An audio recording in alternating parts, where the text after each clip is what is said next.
Peachtree City has issued a severe thunderstorm warning for southeastern Gwinnett County in north-central Georgia until 4:30 p.m. Eastern Daylight Time. At 3:49 p.m. Eastern Daylight Time, a severe thunderstorm was located near Lawrenceville, moving southeast at 10 miles per hour.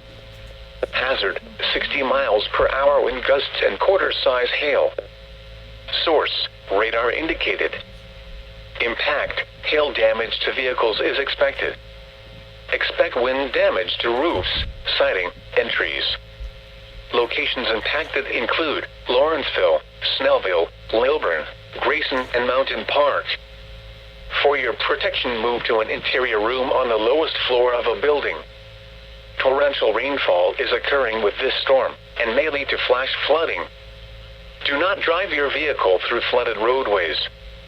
If you see wind damage, hail, or flooding, wait until the storm has passed, and then call the National Weather Service toll-free at 1-866-763-4466 or tweet us your report at NWS Atlanta.